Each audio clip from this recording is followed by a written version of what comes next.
Yan kung buksan ko muli ang ating passage, Romans chapter 1. So, for the next few weeks, hanggang next month, pag-aaralan po natin ang aklat ng Romans. So, hopefully matapos natin hanggang Romans chapter 2. And we will be able to understand kung ano yung importance ng Ebanghelyo sa buhay ng mga mananampalataya. So, Romans chapter 1, verses 8 to 15. Babasahin ko naman po, this time sa Tagalog. At ganito po ang sinasabi. Kauna-unahan ay nagpapasalamat ako sa aking Diyos sa pamamagitan ni Jesucristo tungkol sa inyong lahat na ang inyong pananampalataya ay bantog sa buong sanlibutan. Sapagkat ang Diyos ang aking saksi na siyang pinaglilingkuran ko sa aking espiritu sa Ebanghelyo ng kanyang anak, na walang patid na aking kayong binabanggit sa aking mga panalangin. At laging isinasamo ko kung ngayon sa wakas sa anumang paraan ay magkapalad ako sa kalooban ng Diyos na makarating sa inyo. Sapagkat ninanasa akong makita kayo upang ako'y makapamahagi sa inyo ng kaloob na ukol sa Espiritu, upang kayo'y magsitibay. Sa makatuwid baga, upang ako't kayo ay maaliw sa inyo ang bawat isa sa atin sa pananampalataya ng iba, ang sa inyo at sa akin. At hindi ko ibig mga kapatid na hindi ninyo matalastas na madalas kong inaakalang makararating sa inyo.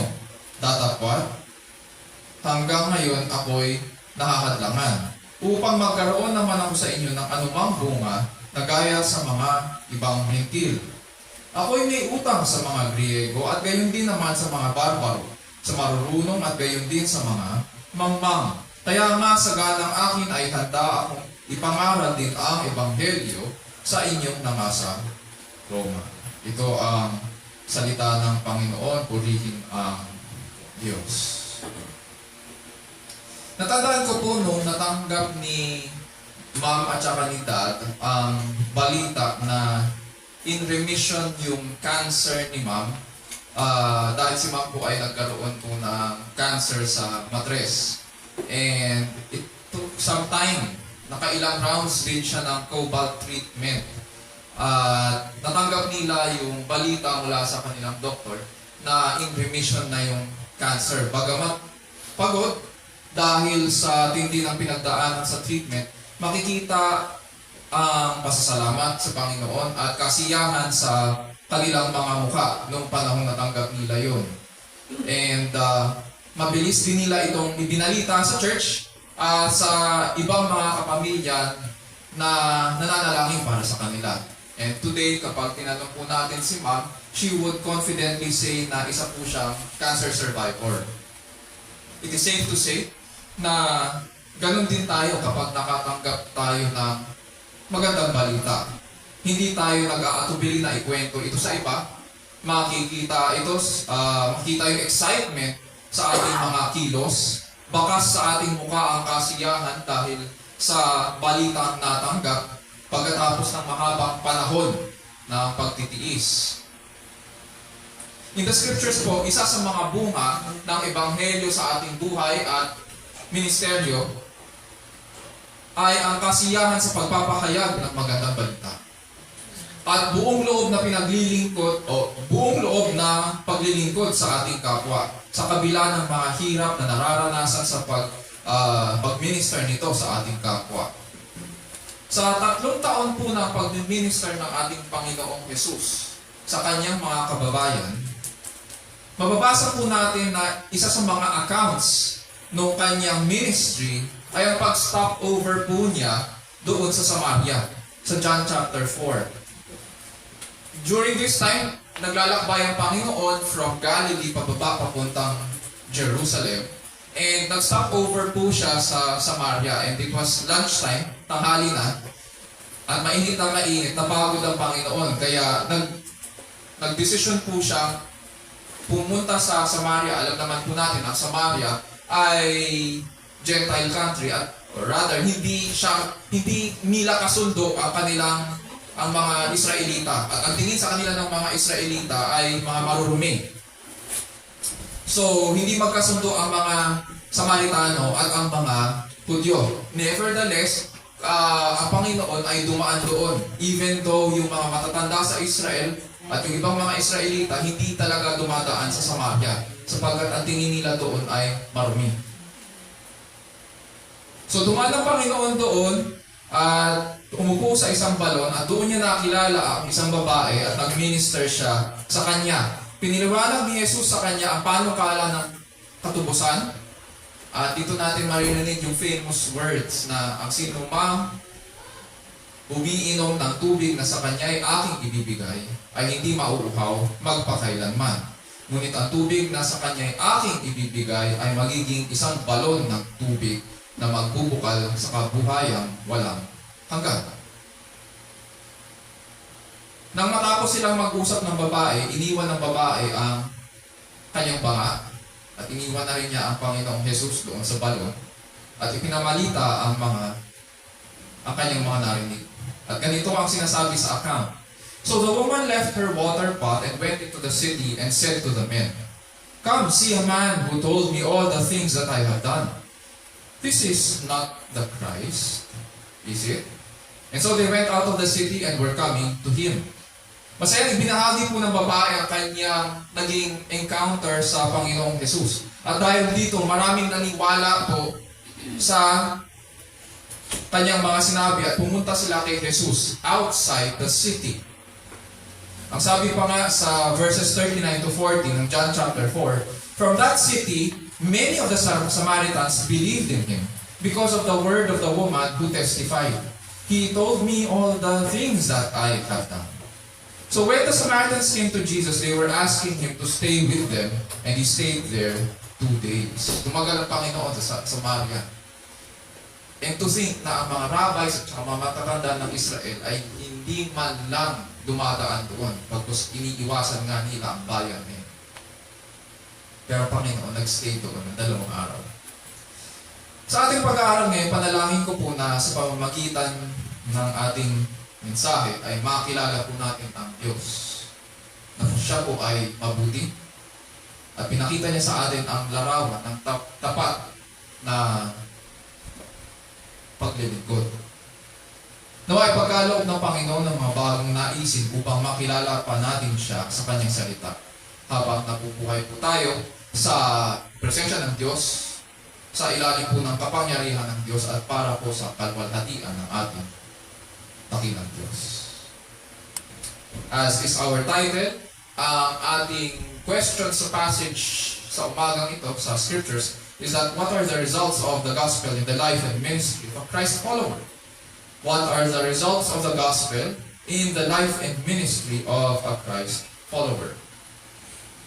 At nandito na po tayo sa verse 8 ng chapter 1, and just a brief background lang po, and we have to understand that at the time of writing ni Apostol Pablo dito sa kanyang aklat, hindi pa nakapunta po si Apostol Pablo sa Roma. He has not seen or he has not met any of the believers here in the capital.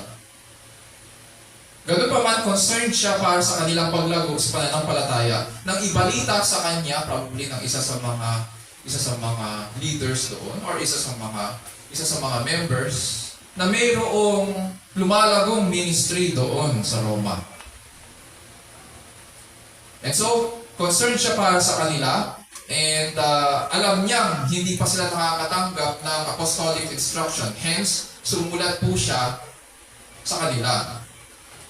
Sabi nga po ng isang theologian, we must express our love to our friends. Not only by praying for them, but by praising God for them. Minsan sa church, pag tinignan po natin, especially sa kultura natin, ang mga Pilipino medyo reserved pagdating sa pagbibigay ng praises para sa ating kapwa. Rarely do we hear na ang alam natin good job, ganyan. Meron pa bang ibang salita sa good job? Diba? So, we must express our love to our friends not only by praying for them, but by also praising God for them. And here, makikita natin na gano'n ang ginawa nga ni Apostol Pablo. Pagkatapos niya ipakilala ang kanyang sarili sa verses 1 to 7, he now proceeds to address them personally by giving kung ano yung purpose ng kanyang pagsulat sa kanila. At dito sa kanyang layunin natin makikita ang bunga ng magandang balita sa kanyang buhay at sa kanyang ministry. Which leads us now dito sa verses 8 to 9 at ganito po ang sinabi niya sa mga Jewish and Gentile Christians sa Rome. First, verse 8, I thank my God through Jesus Christ for you all, because your faith is being proclaimed throughout the whole world. For God, whom I serve in my spirit, in the preaching of the gospel of His Son, is my witness as to how unceasingly I make mention of you. When Paul says, I thank my God through Jesus Christ for you all, or yung sinabi niya na throughout the whole world, or all throughout the world, yung paggamit niya na all dito, for you all, at saka all throughout the world, hindi nito ibig sabihin na kilala niya ang bawat isa sa Roma. Kasi hindi pa nga siya nakakapunta rin doon. Hindi nito ibig sabihin na napuntahan na niya ang bawat sulok ng mundo o ng daigdig. This is actually, itong ginamit ni Pablo dito ay isang hyperbole or exaggeration. Noong panahon nila kasi, pag pinag-aralan po natin ang imperyo ng Roma, saklaw po nito it is said na saklaw nito ang 50 countries today. Ganon kalaki ang imperyo. So ganito ang borders ngayon ng Roman Empire. Sinilip ko yung map ng Roman Empire in the 1st century AD. Sa north, makikita natin ang Britannia, or Great Britain. In the south, nandyan ang Mauritania at Cyrenaica, na birthplace ni Simon of Cyrene. Si Simon of Cyrene ay ang tumulong sa Panginoon sa pagbuhat ng kanyang krus. Itong Cyrenaica at saka Mauritania ay part ng Africa today. Saklaw rin po ng Roman Empire ang Egypt in the 1st century AD. In the west, sakop nila ang Espanya, ang Portugal, ang Francia, Italy, Greece. In the east, nandyan ang Israel, Syria, Asia Minor, which is modern-day Turkey. Kasama rin po dyan ang Mesopotamia, which is modern-day Iraq. Nandyan ang Assyria, wala nang Assyria ngayon. Nandyan ang Persia or yung Arabian Peninsula, at saka yung mga some Arabian countries, at saka ang Armenia. Ito ang borders ng empire. At sa laki nito, we can only imagine kung paano ito minamanage ng capital. Ganyan kalaki ang imperyo. At ito malamang ang tinutukoy po ni Apostol Pablo na throughout the whole world. Gaya na sabi ko kanina, ito po ay isang exaggeration dahil nasisiyahan po si Apostol Pablo at nabalitaan po niya mula sa Corinto na mayroong mga mananampalataya pala sa Rome. And they have not yet had any apostolic instruction. Wala pang apostol na nagmi-minister sa kanila. And so he would be the first. Dito sa ating passage, mapapansin po natin na para kay Apostol Pablo, sabi niya, I thank my God through Jesus Christ for you all because your faith is being proclaimed throughout the whole world. Pananampalataya ang mahalaga para matawag kang Kristiyano at masabing iglesia sila na nasa Roma. Sinabi ba niya na balitang-balita ang inyong magandang gawa sa buong daigdig? Hindi. Ang sabi niya, lubos akong nagpapasalamat sa Diyos sa pamamagitan ni Jesucristo dahil sa inyong lahat sapagkat ang inyong pananampalataya ay balitang-balita sa buong daigdig.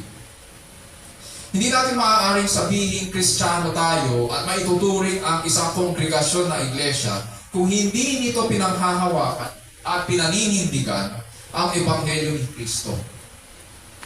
Ang sukatan po para panghawakan o para mapasaalin ang pangalang Kristiyano or little Christian or little Christ rather at matawag tayong iglesia o katawan ni Kristo, ay pananampalataya.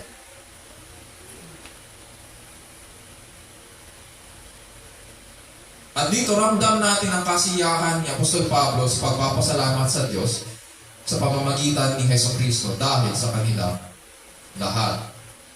Dagdag pa niya sa verses 9 to 10a, "For God whom I serve in my spirit in the preaching of the gospel of His Son is my witness." Interesting, ano? In-invoke niya ang Diyos as witness as to how unceasingly I make mention of you always in my prayers.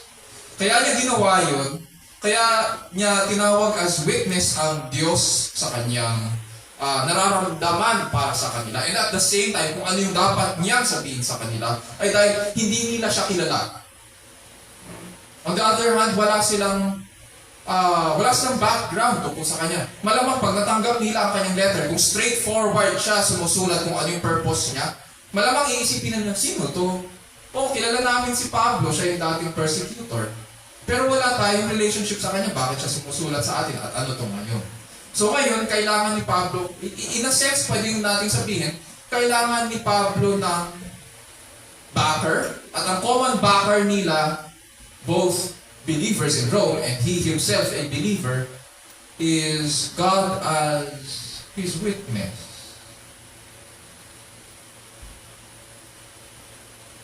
Para masabi ang lahat ng kanyang sasabihin sa kanila ay totoo. Para kay Apostol Pablo po, ngayon, ang essence ng ministry, sinasabi niya as he moves forward into the body of his letter, ang essence ng ministry ay paglilingkod sa Diyos. Sabi niya, "The God whom I serve." It's all about serving God wholeheartedly. Yes, we serve our fellow men. Yes, we serve the church. Pero ultimately, it's all about serving God. We serve God when we serve His people. And in what sense daw is Paul serving God? Sabi niya dyan, in the preaching of the gospel of His Son. At yung pangalawa, in His prayers para sa kanila. Sabi niya, "Unceasingly I make mention of you always in my prayers." Hindi niya raw sila nakakalimutan. Pag binasa yung original language, parang ganito ang ibig niyang sabihin. Lagi ko kayong binabanggit sa aking panalangin. Lagi ko kayong dinadalangin sa Panginoon sa tuwing natatandaan ko kayo. And therefore, hindi ako tumitigil sa kakapanalangin para sa inyo. And truly, dito na-expose tayo sa pastoral heart ni Apostol Pablo. Kadalasan kapag nagpaplano po tayo para sa ating mga ministries, we tend to think in terms of methods at yung dami ng activities na isasalpak po natin sa ating mga plano.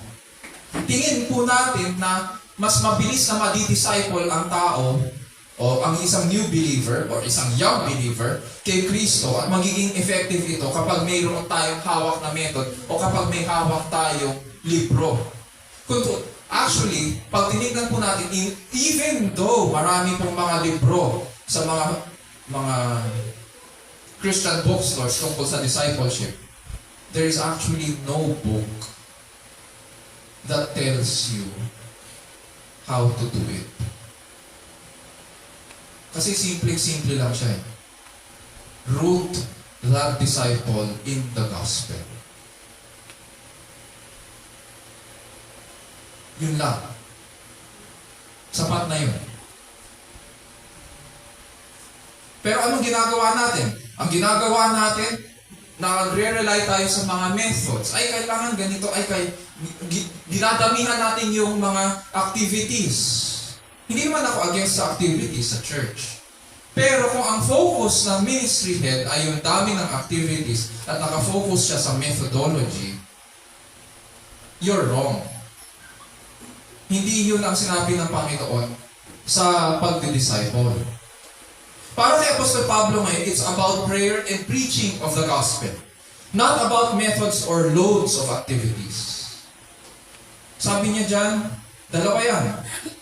In the preaching of the gospel of His Son, at yung pangalawa, unceasingly I make mention of you always in my prayers.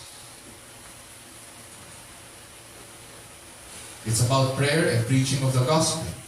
So tanong, kumusta po tayo sa pagpapahayag at pangangaral ng Ebanghelyo ni Kristo sa ating mga anak, sa ating mga kapamilya, mga ministries dito sa church?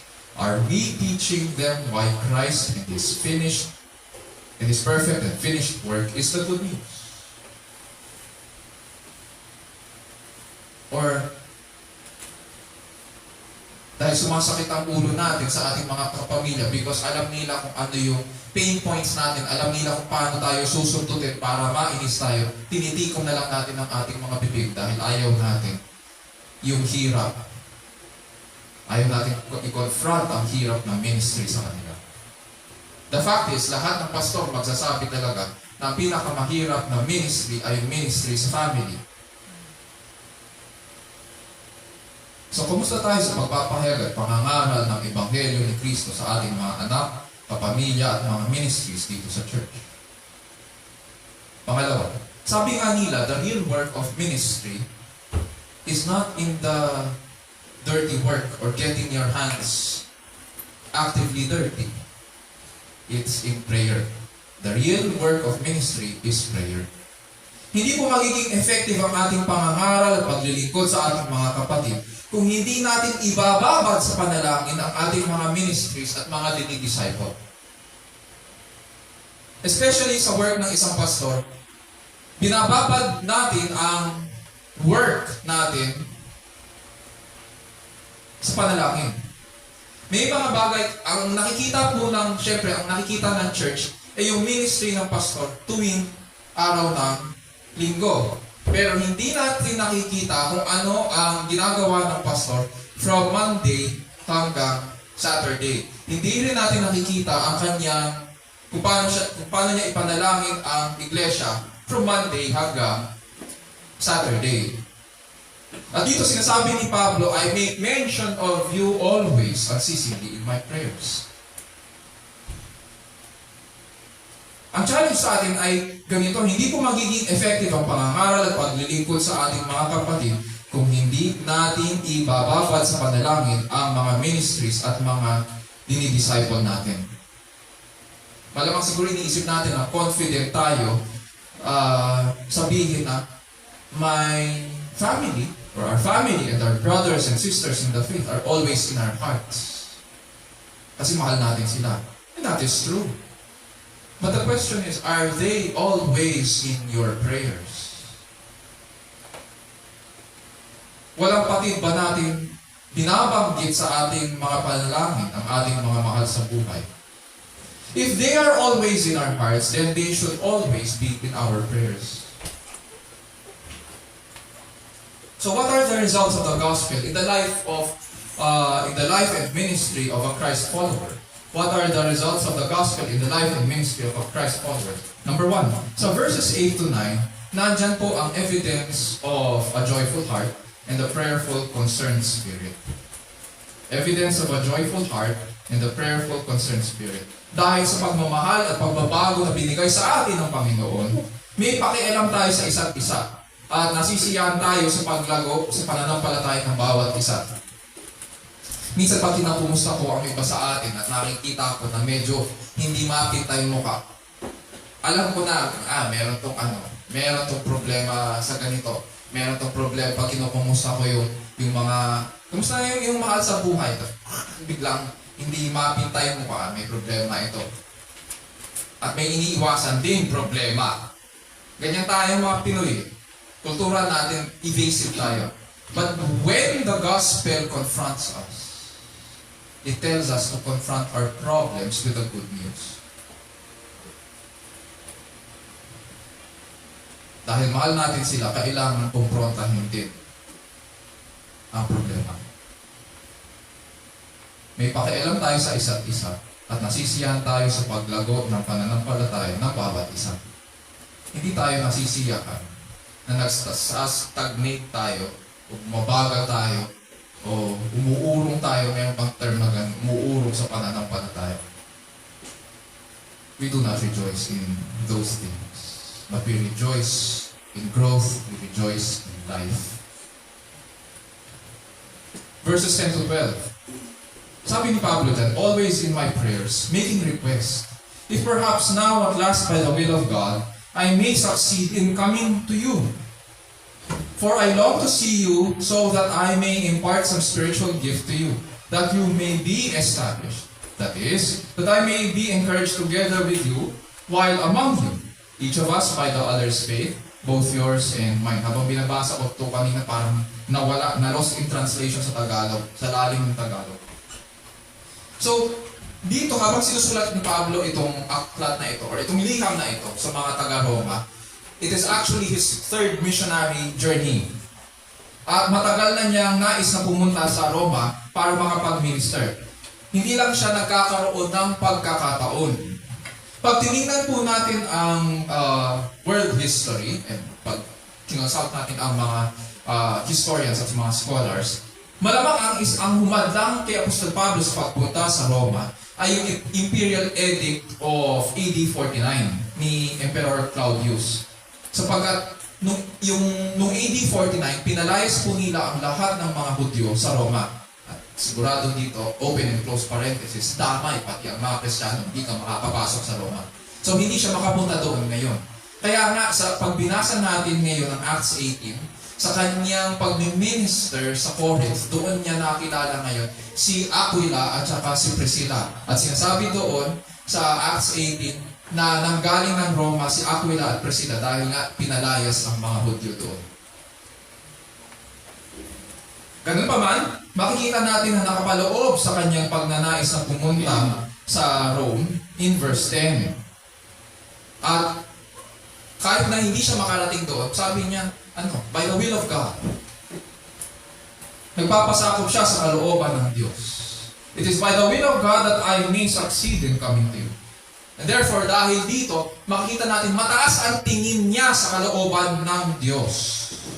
Yes, it is true na kalooban ng Diyos na makapag-minister siya sa Rome. Pero at the same time, is it God's right time to go to Rome? Obviously, hindi. Dahil sa Imperial Edict. And so, isnasangguni niya sa Panginoon. Kung ano ang schedule ng Panginoon, yun ang susundin. Kung anong kalooban ng Diyos, yun ang susundin. At kapag nakita raw sila, sabi niya in verse 11, may ipapamahagi daw siyang kaloob sa kanila. Some spiritual gift, sabi niya, para sa kanilang ikatitibay. Although hindi niya binanggit po dito kung ano yung spiritual gift na yun, pero given yung background ng letter, at saka yung pagnanais niya na makapag-preach ng gospel sa kanila, malamang yun yung tinutukoy niya dito. May kinalaman ito sa pagpapahayag at pangangalan ng ebanghelyo sa kanila, sapagkat ito ang magpapatibay sa iglesia. At ito rin ang mag-a-address sa maraming problema ng iglesia. Pag tinignan natin ang iba't ibang letters ni Apostol Pablo, iba't iba ang problema ng iglesia. Sa Filipos, ang problema nila ay, syempre, may mga kababaihang nag-aaway, may problema sila sa financial, at nilagay sila ni Pablo, therefore, hindi sila nagkakaisa. So, anong sabi ni Pablo? He leads them back to the gospel. He leads them to the humility of Christ. Sa Thessalonians, ang problema, may kumakalat na chismis, na kesyo, naiwan na daw ang mga kapatid sa Panginoon. At dahil dito, hindi sila matahimik. Hindi nagkakagulo sa loob ng church. So, He leads them back to the gospel. Sa Galatians, ang problema nila ay naloko sila ng isang false teacher. Imbis na magpatuloy sa pananampalataya, bigla silang naniwala na okay lang na magpatuloy sa pagiging Hudyo at sumunod sa mga practices ng mga Hudyo. Sa ganung paraan daw sila magiging matuwid. Samantalang, pinawalang sala na sila kay Kristo. Tapos na eh. So bakit nyo iniisip na ganyan? Bakit nyo naiisip na sa pamamagitan yan, maliligtas kayo? Ligtas na nga kayo kay Kristo. So, Paul leads them back to the gospel. Every single problem we see inside the church, ang solution na binibigay at recommendation ni Pablo, go back to the gospel. At tingin ko, although hindi sinasabi ni Pablo kung ano yung kaloob na nais niyang ibigay sa kanila, tingin ko may kinalaman ito sa pagpapahayag ng Ebanghelyo at pag-minister ng Ebanghelyo sa kanila. Ang isa pang bagay na nais makita ni Apostol Pablo sa pagpunta niya sa kanila ay ang maaliw sila sa kanya at gayon din sa kanilang pananampalataya sa Panginoon. So by this time, Paul was already a believer for 15 years. Mga around 15 years na siya. Although hindi pinahayag ni Pablo ni isang beses, makikita natin, and when we read his other letters also, hindi niya pinahayag, although 15 years na siyang nakakakilala sa Panginoon, wala tayong maririnig sa kanya na sinabi niya, hindi ko kailangan makipag-fellowship sa inyo. Wala siyang attitude na ganon. Kahit masakit ang ulo niya sa mga taga-Korinto, pinupuntahan pa rin niya sila. Nakikipag-fellowship pa rin siya sa kanila.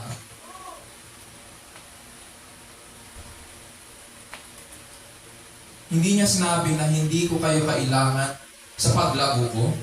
O hindi niya rin, wala tayong maririnig sa kanya na sinabi niya, ano na tayo, stop na tayo, huwag na tayo mag-fellowship.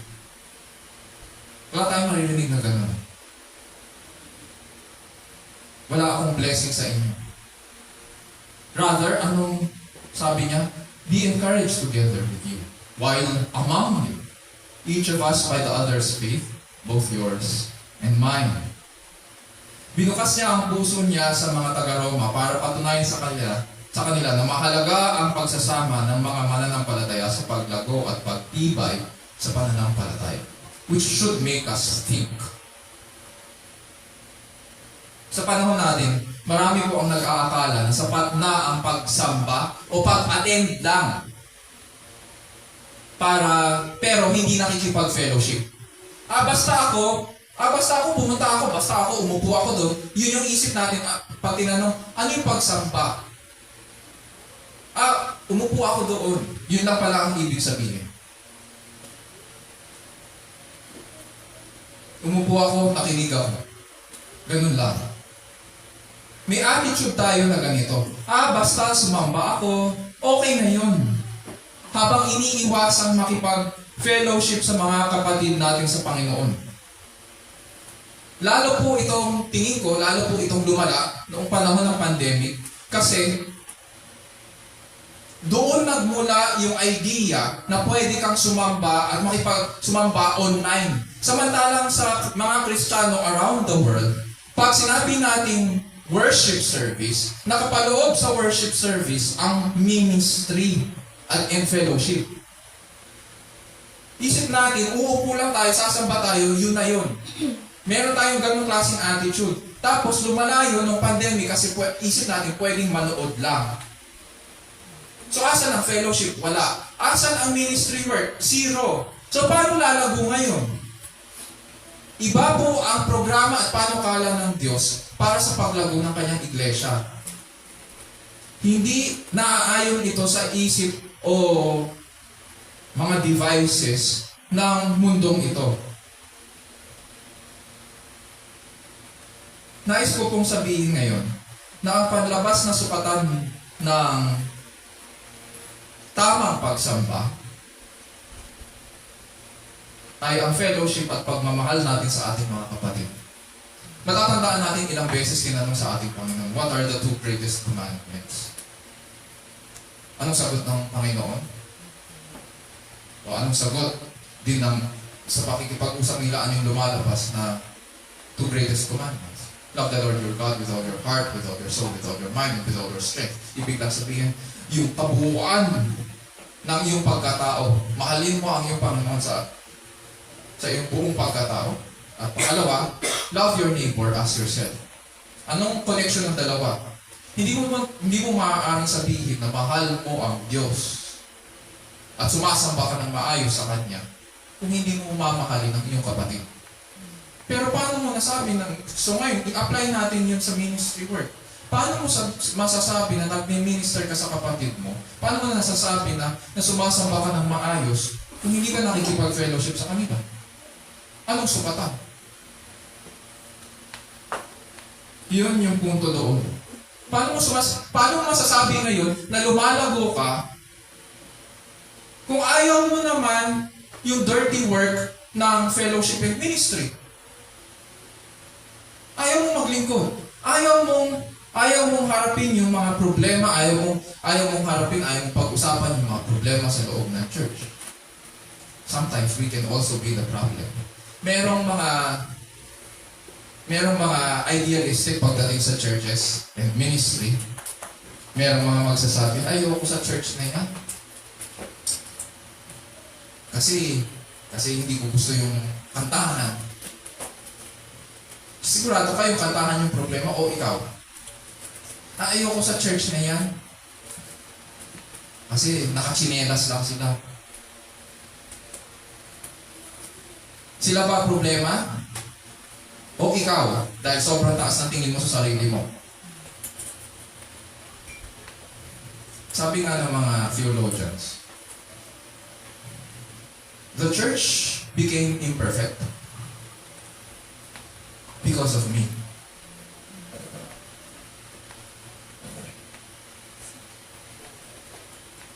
Tayo yun. There is no perfect church. Sa oras na dumating tayo doon, imperfect na yun. Although it is philosophical, pero there is some truth to it. No? Masyado tayong idealistic, hinahanap natin ng perfection sa iba, pero ayaw natin ayusin ang ating sarili. Especially sa harapan ng Panginoon. Ngayon, tanong sa atin, ano ang pakinabang na mayroon tayong lakas? Mayroon tayong pamamaraan para makapunta sa worship service. At mayroon tayong pinagkalooban tayo ng Panginoon ng pagkakataon na maging personal, na maging pagpapala sa iba. Anong pakinabang ng lahat ng yun? Yung lahat ng pagpapalang yun, kung hindi naman tayo pumunta. At may attitude tayo na, okay lang kahit hindi ako pumunta. So ano yun? O ano ang pagpapala sa sinasabi natin na sumasamba tayo sa Diyos, pero deep down inside, ayaw natin na makipag-fellowship sa mga saints. Even though they're imperfect. Ang tawag pa rin ng scriptures sa kanila ay saints. Ayaw natin sa fellowship of the saints. At hindi rin tayo nakikipag-fellowship. Kapatid, hindi ganyan po ang natanggap nating biyaya mula sa buhay at kamatayan ni Kristo. Si Kristo ay perfect, si Kristo ay banal. And yet, bumaba siya dito sa mundong ito, sa mundong puno ng kasalanan at kasamaan. Hindi lang yun, sabi pa nga ni John, namuhay siya. Kasama natin. Dahil sukatan ng tunay na pagsamba ang pagmamahal sa kapwa, kalooban ng Panginoon na sa kanila natin i-a-apply ngayon ang mga prinsipyo na ating natutunan mula sa Kanya at mga kaloob na natanggap natin sa Kanya. Tayo ang nagiging kamay at paa nila kung sila ay napilay dahil sa kanilang mga problema. Ngayon naman, sila naman ay nagiging ating mga bibig, ating mga tenga, at ating mga tagapagtanggol kung tayo ay pinanghihinaan ng loob na abibingi at nalulumbay dahil din sa ating mga problema. That is how fellowship and ministry works. Pinupunan natin ang mga kahinaan ng bawat isa. Pero bago natin mapunan ang kahinaan ng bawat isa, kailangan muna natin tanggapin na mayroon tayong kahinaan. Hindi pwede natin sabihin na mas mataas tayo kaysa sa ating kapwa. Kailangan muna natin tanggapin na mayroon tayong problema. Karamihan sa atin ayaw natin harapin. Mayroon tayong problema. Sapagkat sa fellowship, makikita natin itong mutual exchange of gifts. My strength for your weakness. Your strength for my weakness. My gift for yours. Ito yung outward display ng pagmamahal sa isa't isa. That this is how God has designed His church and ministry. Doon natin makikita ang kasiyahan at pagtatag ng bawat isa dahil nagiging daluyan tayo ng kagandahang loob ng Diyos sa bawat isa. Sa Bible, there is no such thing as virtual fellowship. It is only called fellowship. So what are the results of the gospel in the life and ministry of a Christ follower? Number 2, verses 10 to 12. Evidence of a humble spirit and love for others. Evidence of a humble spirit and love for others. Naglilingkod ang isang tagasunod ni Kristo alang-alang sa ikatitibay ng buong katawan at para ma-encourage din siya sa pamamagitan nila. At ma-encourage din siya sa pamamagitan nila. Okay lang yun. If there's an attitude of give and take, that's okay. Ganon talaga. At ganon din in-express yun ni Pablo dito.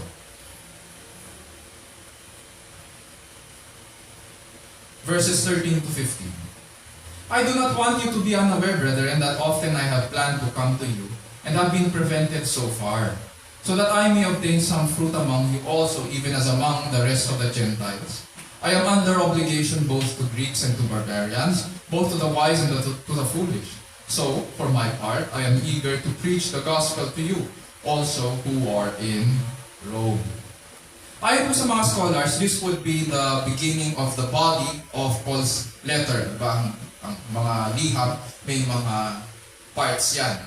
Sasabihin nila yung opening or yung introduction, at saka yung body, and then yung conclusion and the complementary close. Ito yung beginning ng body ng liham ni Apostol Pablo. Naging body ito dahil dito niya ngayon pinapahayag na may mahalaga siyang sasabihin sa kanila.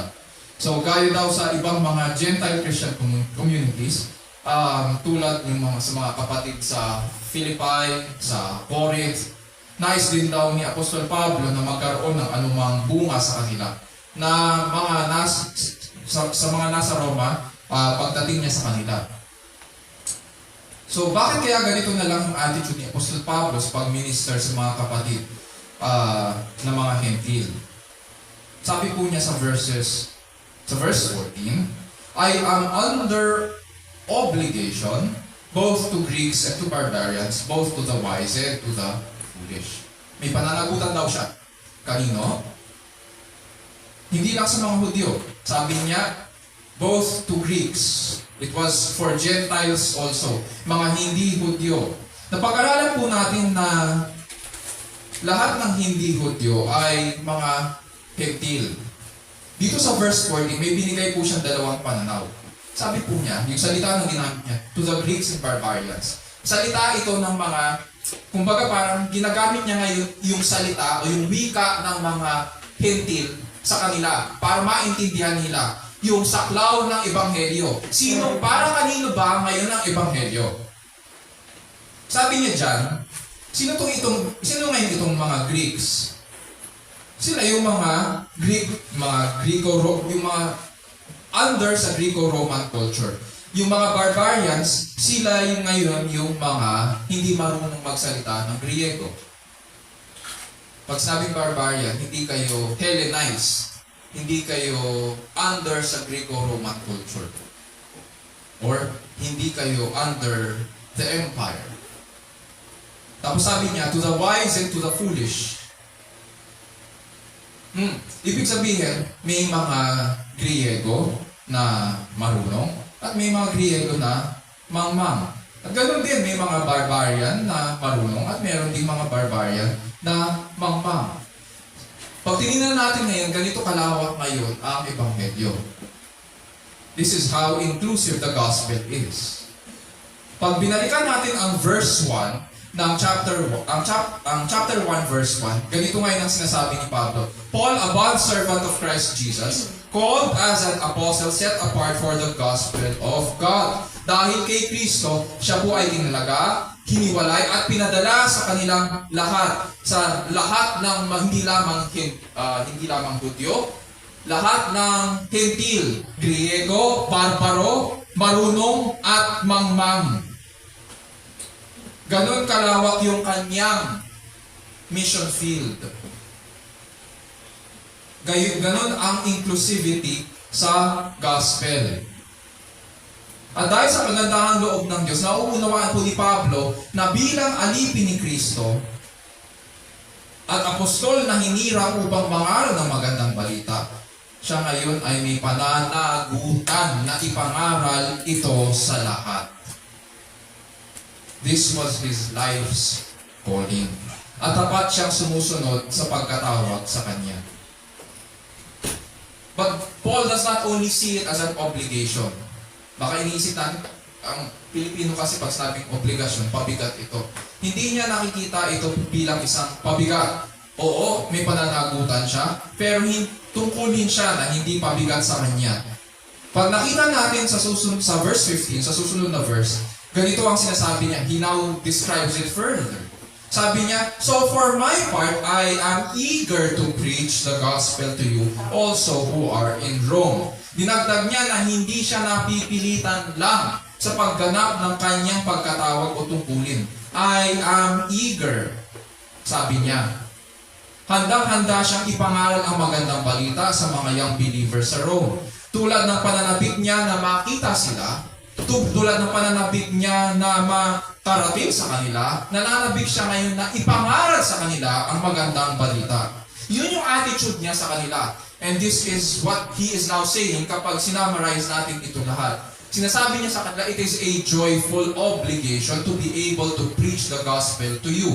To preach, to bring you the good news, to minister to you the good news, my brothers and sisters in Christ. And I am excited to do so that you may be established.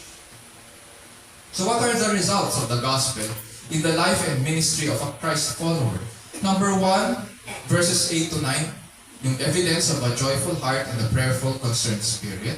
Number 2, sa verses 10 to 12, evidence of a humble spirit and the love for others.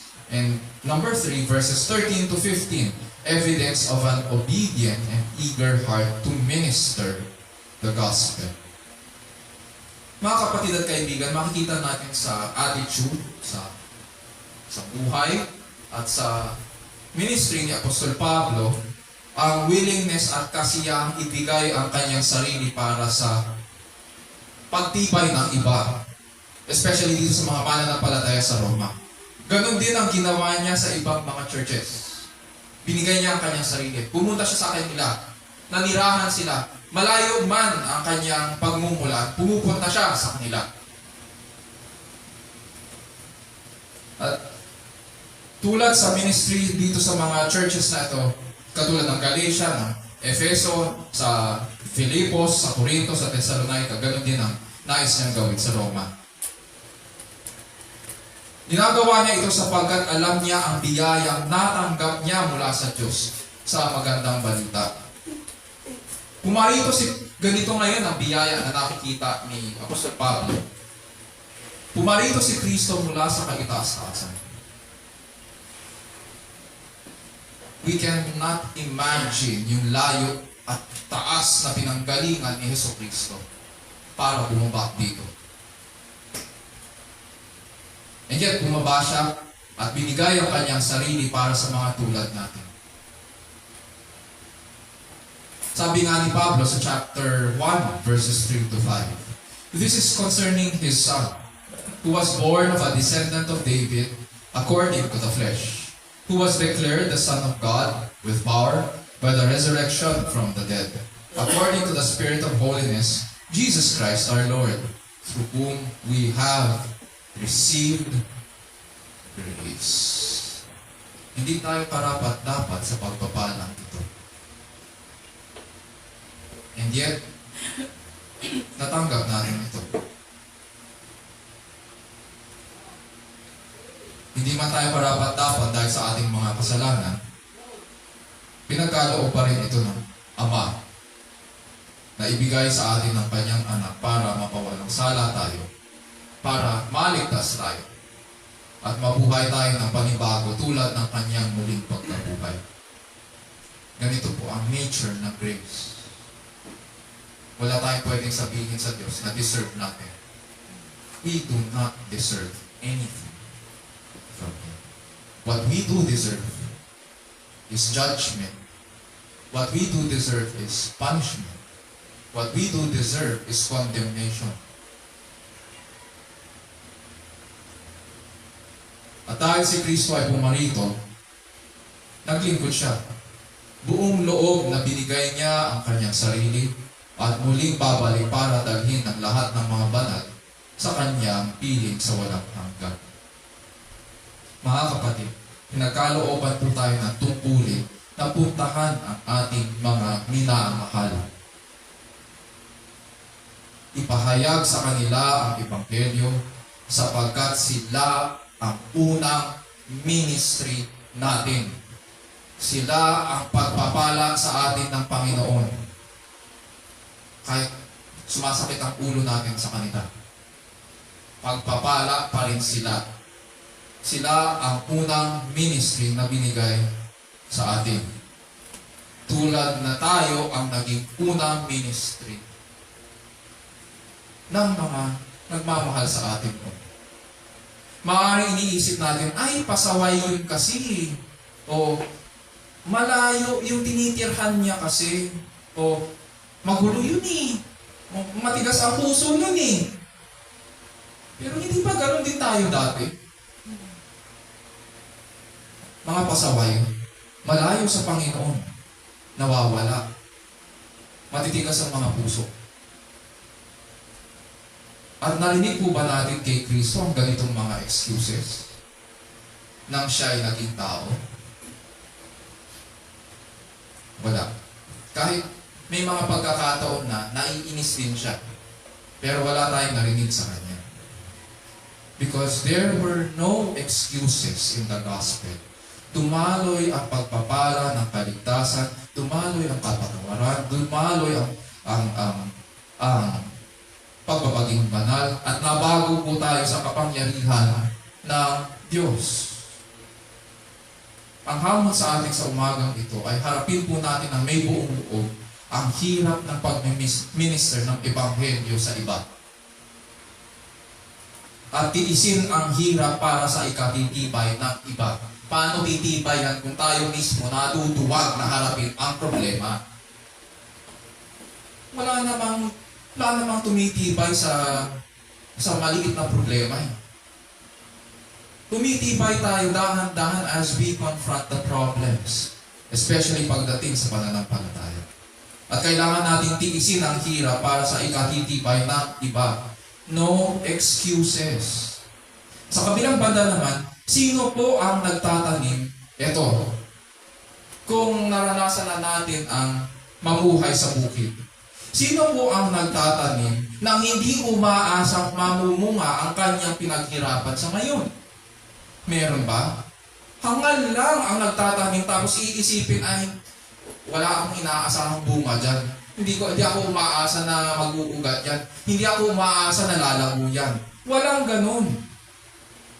Tapat ang Panginoon. Hindi po ba tayo ngayon nananabik na magbunga ang ating hirap at pagpapagal na isang araw ay makita natin na kasama natin sila na ating mahal sa buhay, na sila na ating unang ministry at minamahal sa pagsamba at paglilingkod sa Panginoon? No excuses. Dahil sa pagmamahal at pagbabago na binigay sa atin ng Panginoong Jesus, may concern tayo sa isa't isa. At nasisiyahan tayo sa paglago ng pananampalataya ng bawat isa. At dahil sa magandang balita, naniniwala tayo na may pananagutan tayo sa bawat isa na ipangaral ito sa lahat ng tao, kahit sumasakit pa ang ulo natin sa kanila. At hinahangad natin na maibahagi ito una sa ating mga minamahal at sa iba. Ganito po ang resulta po ng magandang balita sa buhay at paglilingkod ng tagasunod ni Kristo. Isa puso natin ang mga bagay na ito at iukol natin ang ating sarili sa tapat at dakila Panginoon. Tayo na lang.